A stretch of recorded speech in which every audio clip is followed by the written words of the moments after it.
Olá, pessoal, como vai? Tudo bem? Está começando mais um papo ao vivo aqui, dentro da rede Um Só Planeta. São 18 parceiros e a gente está fazendo a live de hoje com a ajuda do Instagram, do Um Só Planeta e do Globo e as páginas do Facebook do Um Só Planeta e do Valor. O assunto que a gente vai hoje muito rapidamente debater com vocês, e eu aguardo as suas informações e perguntas aqui, é o seguinte: estamos vindo de uma semana onde os eventos extremos, segundo a interpretação de alguns, e a louca que deu no clima no hemisfério norte e no hemisfério sul, tem gente que prefere dizer isso, deu a louca no clima, que frio é esse? Que calor é esse? Ao mesmo tempo, né? A gente teve picos de calor em várias partes do hemisfério norte, uma onda de calor na Rússia que não foi vista nos últimos 120 anos, mais de uma centena de mortos no Canadá, por causa também das temperaturas elevadas. Os canadenses não têm o hábito de encarar uma onda de calor, que às vezes a sensação térmica beira os 50 graus no Canadá. Eles não estão acostumados. E você pode dizer, ué, mas ninguém morre de calor. Bom, mas você tem comorbidades, você tem pessoas de idade, você tem pessoas que ficam com um desconforto muito grande, já não têm a saúde muito em dia e podem vir a óbito. Enquanto isso, do lado de cá, vocês viram, né? Aqui, de onde eu falo com vocês, Rio de Janeiro, estado do Rio, Parque Nacional de Itatiaia registrou -11, -12 graus. É inacreditável. Isso no estado do Rio de Janeiro. Serra Catarinense nevou, neve e geada em alguns lugares do sul pontualmente.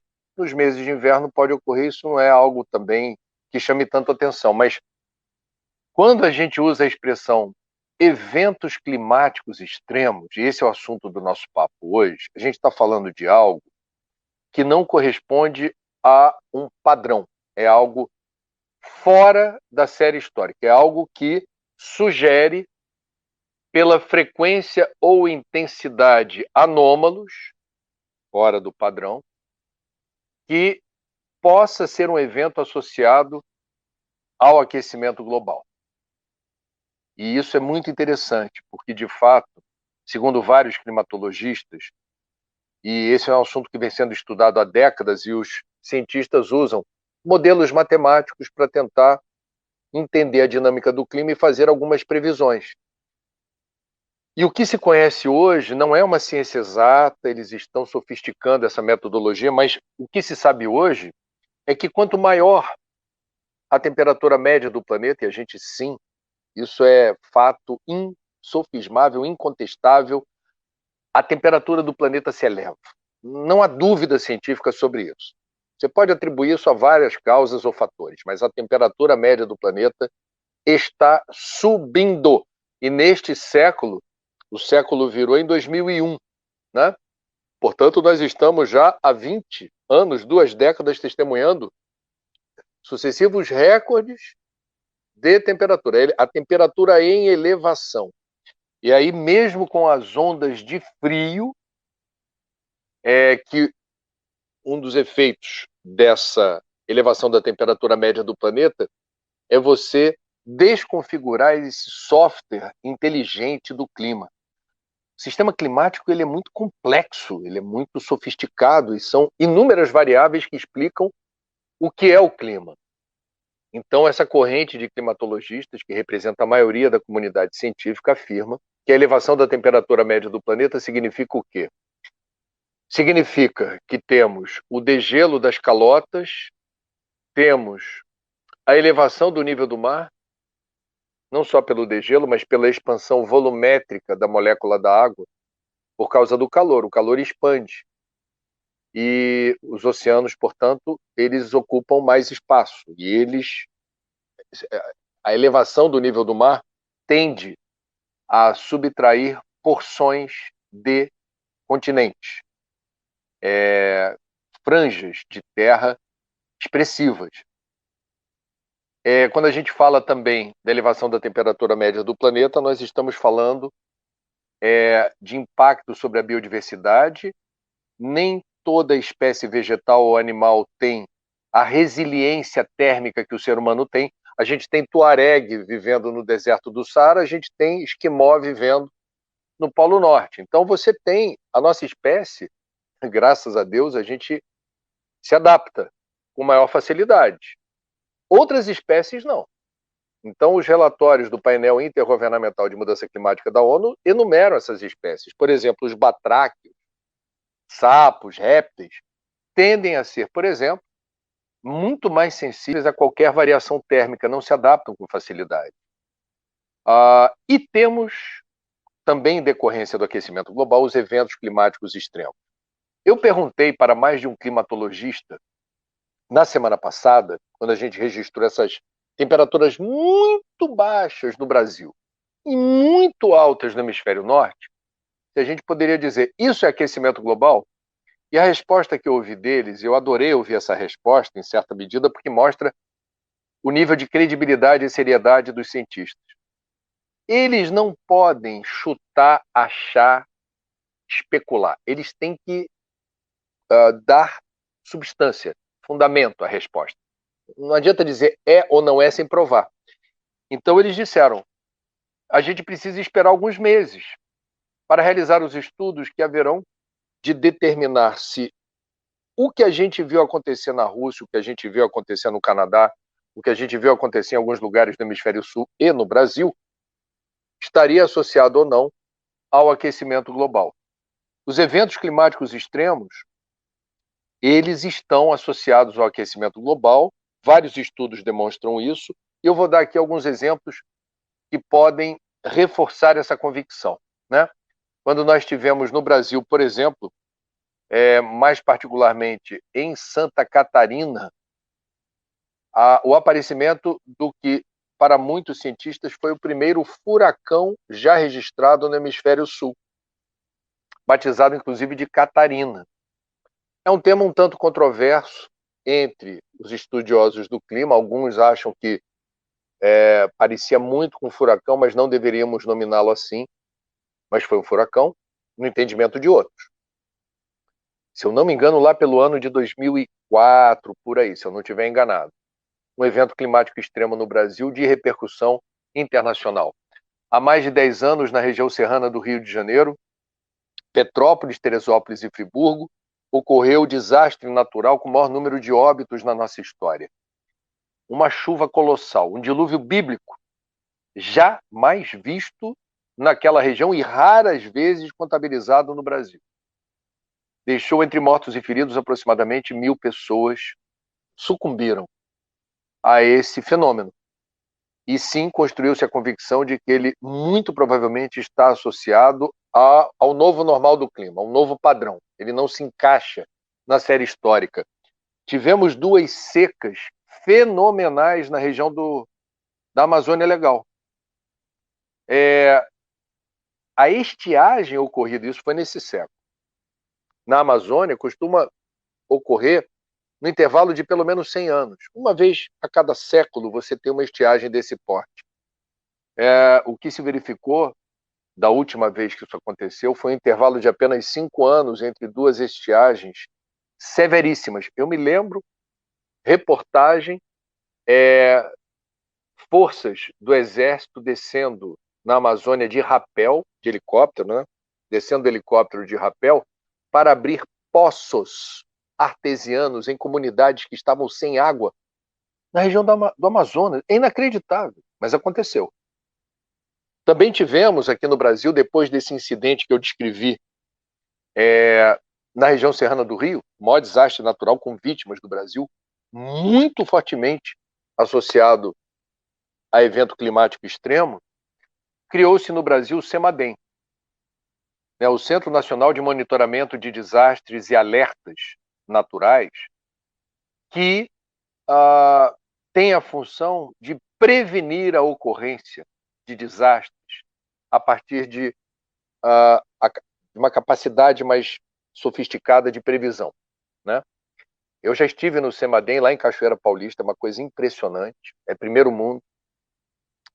E os técnicos do CEMADEM dizem de forma cabal, se a gente tivesse esse recurso antes da tragédia da região serrana do Rio, não haveria tantos óbitos, porque teríamos a capacidade de soltar esse alerta. E o CEMADEM, o previsor-chefe do CEMADEM, que é uma pessoa que eu conheço, técnico muito qualificado, compartilhou comigo dados interessantes que mostram, por exemplo, quando a gente fala do novo normal do clima, abrindo espaço para eventos climáticos extremos. São Paulo, capital, registrava, lá pelos anos 1960, um episódio de chuva acima ou na faixa de 100 milímetros. Uma chuva de 100 milímetros é um dilúvio. É difícil imaginar qualquer cidade do mundo que escape ilesa de um temporal de 100 milímetros. Pois bem, o tempo passou. Hoje nós temos de 3 a 4 episódios de chuva nesse gradiente de volume de chuva por ano em São Paulo. Uma média. Uma média. E isso chama a atenção da comunidade científica. É um evento climático extremo. É um novo normal do clima.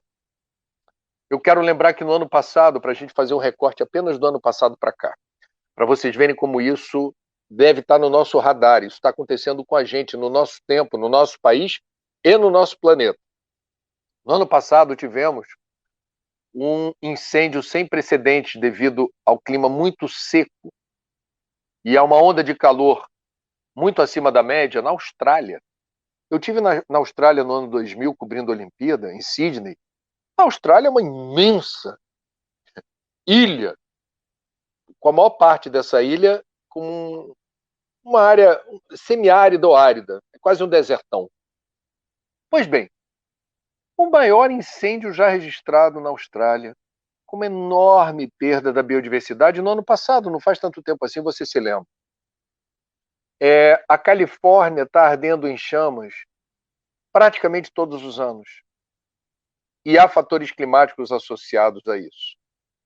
Nós perdemos 30% do Pantanal de Mato Grosso com incêndios incontroláveis na maior zona úmida do planeta. Não existe outro Pantanal do Mato Grosso no planeta Terra. Então, é assustador. Do ano passado para cá, já falamos isso aqui em outras oportunidades, experimentamos uma estiagem muito séria no Brasil, a maior estiagem da história do estado do Paraná, no ano passado, ainda não resolvido esse ano. E você está aí, eu estou aqui usando energia, fazendo aquela conta de chegada, para economizar energia, porque já tem bandeira vermelha 2, a conta ficou salgada, e eles elevam a tarifa da luz para a gente não ficar à mercê do apagão, porque tem pouca água nos reservatórios e isso também significa mudança climática. Então, meus amigos, a gente está vivendo uma realidade claramente diferenciada. Nossos pais e avós experimentaram de sabores com estiagem, com chuva forte, com inundação, eventualmente uma ventania arrasa quarteirão. Os fenômenos da natureza, que a gente vai dizer, aludem a uma intempérie climática violenta, sempre aconteceram. Esses fenômenos sempre foram registrados. O que a gente está falando, para ficar muito claro, é mudança de frequência e intensidade desses fenômenos associados ao aquecimento global. Então, o que a gente precisa fazer?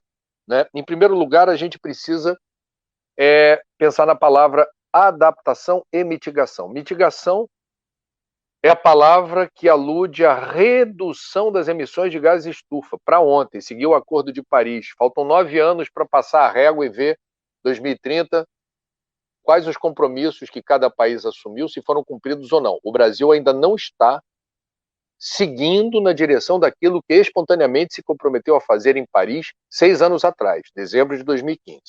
Só para frisar. Nós não estamos fazendo o dever de casa, como deveríamos.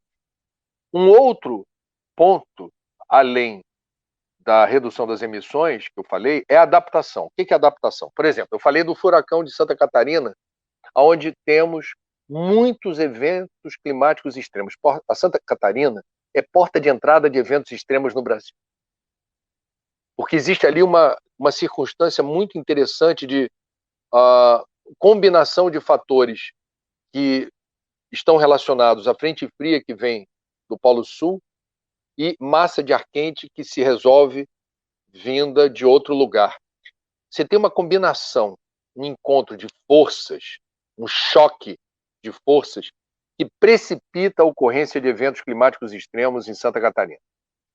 Então, é muito importante que as edificações levem em consideração o risco de perda de patrimônio por ventania ou por chuva muito forte. Você tem que ter um protocolo de edificação que leve em conta esse risco. Na área de seguros, Santa Catarina já tem o valor dos contratos, o preço da pólice, diferenciado por causa disso. O mercado de seguros está muito bem informado sobre eventos climáticos extremos. Eles conhecem essa realidade. A gente precisa fazer estudos para verificar em que medida quem mora em área de risco, seja em costa de morro ou topo de morro, ou áreas pantanosas e lodacentas, onde há o risco de você submergir, não há estabilidade no solo. As áreas não interessantes para empreiteiras, construtoras e incorporadoras, onde os pobres que no Brasil sofrem com falta de política habitacional de baixa renda, se refugiam. Então temos uma questão aqui que não é possível, em tempo de eventos extremos, permitir que pessoas que vivem em áreas de risco permaneçam por lá. Eu não gosto da palavra remoção.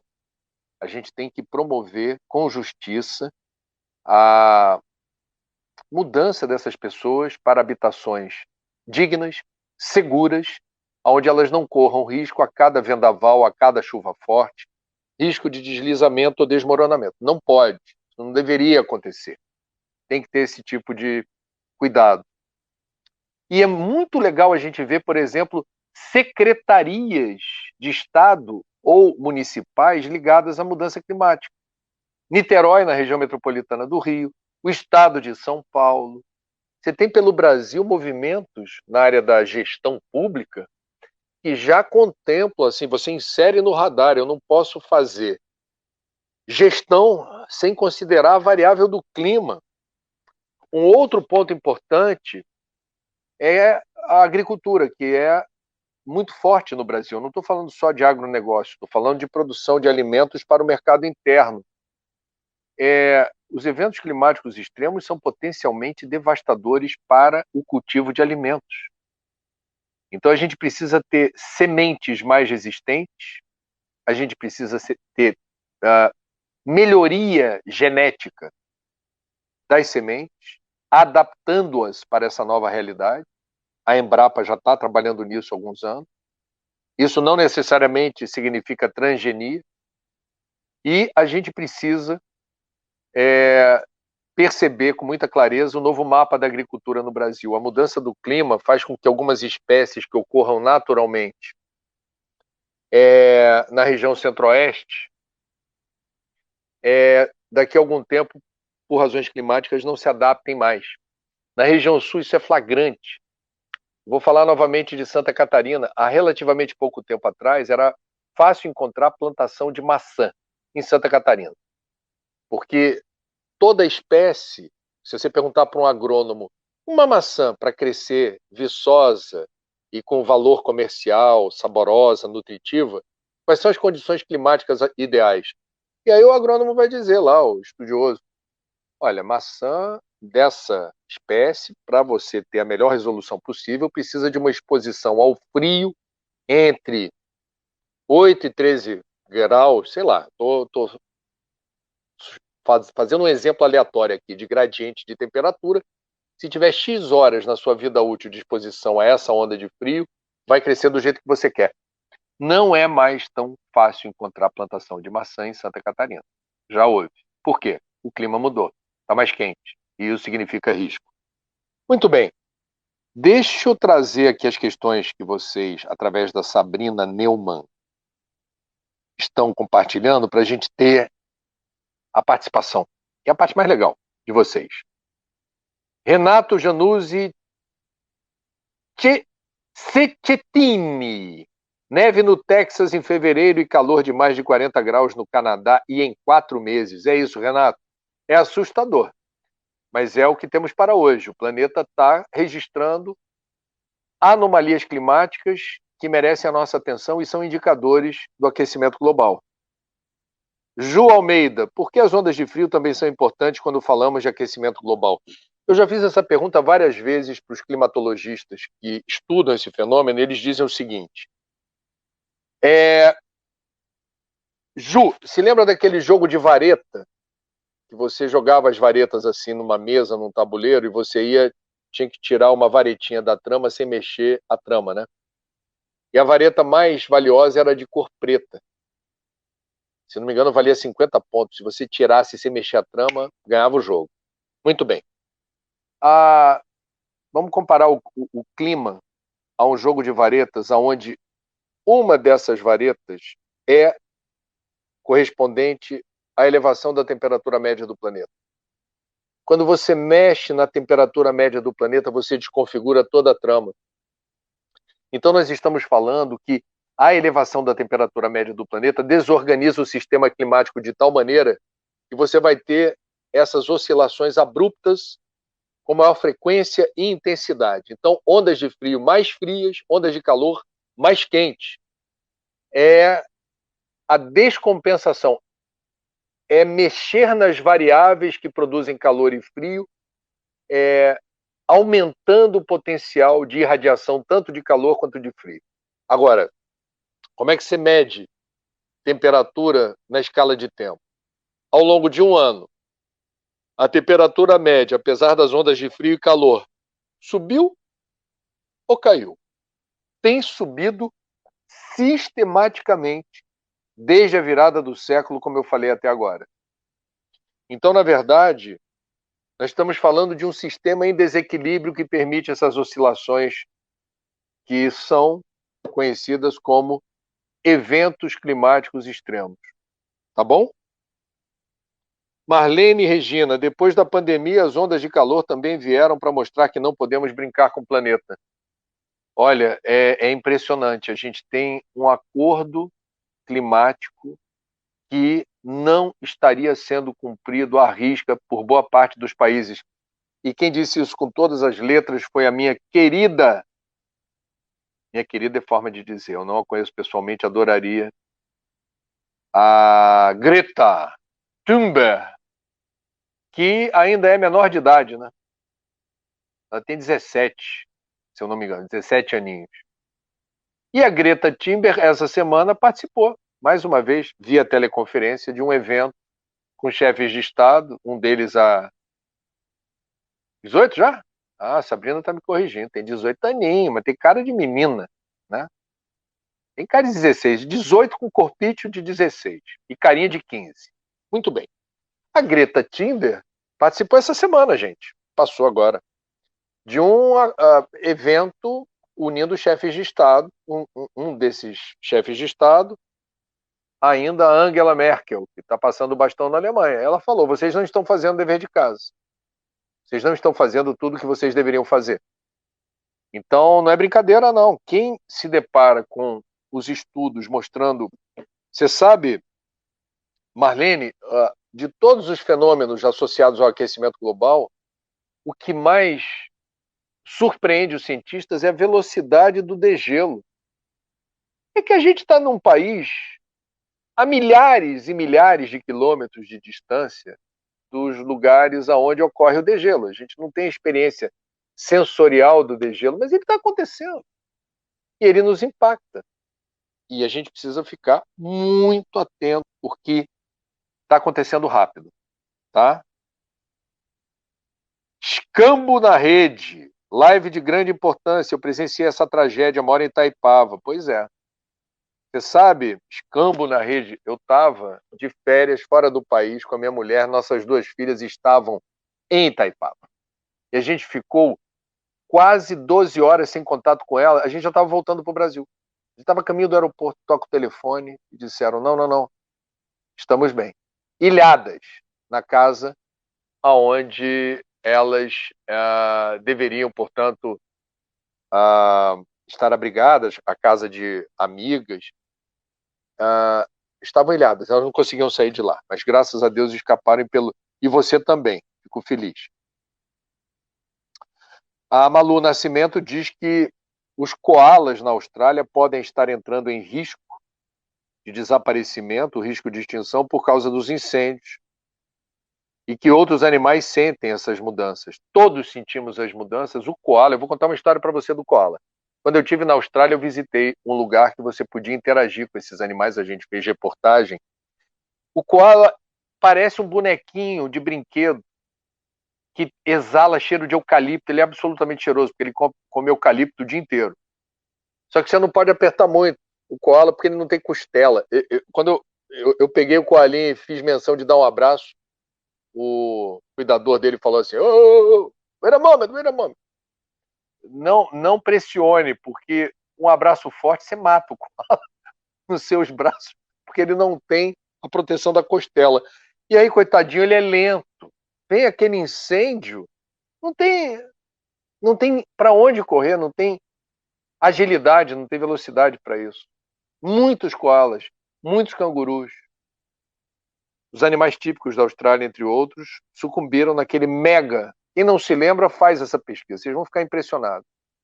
Como o calor, porque aquela história, temperatura seca, onda de calor e a vegetação desidratada, você junta todos os fatores, se ventar forte, então aí foi o que aconteceu no Pantanal. Pantanal, num outro gradiente de riscos, né, e de circunstâncias, foi por aí. Jorge Lima, 7809, estamos vivendo algo parecido com o que assisti no filme Planeta em Fúria. Bom, se eu bem me lembro do Planeta em Fúria, Hollywood, quando quer assustar, não economiza. Eu acho que a gente não chegou nesse nível. Acho que a gente não vai chegar. O perverso, assim, da mudança climática, a gente jamais vai ter uma onda daquelas que varrem Nova York afogando a Estátua da Liberdade, sabe aquelas cenas de cinema catástrofe? Nada indica que isso vai acontecer. Mas a gente está progressivamente registrando problemas em relação ao suprimento de água, produção de alimentos, elevação do nível no mar. O exemplo mais importante e contundente são as ilhas, os países ilhas. Os países ilhas estão desaparecendo do Pacífico. Faça esse estudo, porque eles são assentados sobre redes de corais e a topografia é chata, assim, não tem relevo, não tem montanha. Aí é muito próximo do nível da água. Então a água sobe um pouquinho, inunda o país. Água salgada em contato com o solo fértil, acabou a fertilidade do solo. Você não consegue plantar uma semente de feijão num solo que recebeu sal. Sal desidrata, sal é veneno, dependendo da proporção. Então a gente está falando de assuntos assim muito, muito importantes e sérios. A Vanessa Barbosa dos Reis diz que eu estou elegante de gola rolê, muito obrigado, está frio no Rio. E diz que faz anos que os cientistas alertam sobre mudanças no clima. Rússia, Canadá, Pantanal dão uma provinha do futuro. O que falta para o mundo acordar e agir? Falta a coragem da Greta. Eu adoro a Greta Thunberg porque ela não tem uma vida fácil. Vocês sabem que ela tem uma variante, como é que é o nome? Asperger, de autismo. Para ela, estar em público é um pesadelo. Então, é muito interessante conhecer um pouco os bastidores da Greta para você ver. É um sacrifício pessoal. Essa menina sofre com o aquecimento global e ela sofre na condição de protagonista de uma luta da geração dela. Então, a gente precisa ter a noção assim, do que importa fazer e de que jeito. No Brasil, a gente pode e deve fazer muita coisa diferente, começando cobrando da classe política que não seja analfabeta ambiental e climática. O ex-ministro Salles, aquele que vai entrar na história como o pior ministro do Meio Ambiente do Brasil, certa vez disse que aquecimento global é um debate acadêmico. Faz sentido isso? Não faz. Não faz sentido. Porque as provas estão aí de forma contundente, né? Então, o que falta para o mundo acordar e agir? Tem aquele ditado que diz assim: o que não se aprende pelo amor, se aprende pela dor. Eu espero que a gente não tenha que padecer mais sofrimento para cair a ficha, que é uma expressão antiga do tiozão aqui. Garotada não tem ficha nenhuma, é tudo digital. Para dar aquele clique, né? Você falar assim: opa, captei, compreendi, já entendi o que dá para fazer. Será que a gente só vai conseguir dar essa virada com dor? Bom, tem aqui as duas últimas perguntas antes de encerrar. Vamos lá. Ambaja, Associação dos Moradores dos Bairros Água Fria e Jardim Américo. Se houver investimento em outros tipos de energia, possivelmente poderia se ter uma amenização dos problemas, sim, mas tem um delay, tem um retardo. Se a gente limpasse toda a matriz elétrica do mundo hoje, não tivesse mais queima de combustível fóssil, levaria algum tempo, isso não é fácil de medir, até que os efeitos do que a gente já lançou de gás estufa na atmosfera se dissipem. Tem um tempo, tem um delay. Não é papum. A Nádia Rodrigues, de Uruguaiana, Rio Grande do Sul. Aí tá frio, hein, Nádia? Aí tá frio. Eu tô aqui de pullover, você deve estar aí com 3. Antes o frio se iniciava em março. Esperávamos o veranico de maio. De alguns anos para cá, o calor só termina no início de junho. Isso pode ser considerado mudanças climáticas? Nádia, eu vou replicar a informação que eu apurei com climatologistas. Pode, mas para a gente afirmar categoricamente que sim, é preciso realizar estudos medindo a frequência, a intensidade, como era na série histórica, estudos comparativos, porque ciência não especula, ciência não acha, ciência não chuta. Ciência mede, afere, publica e demonstra.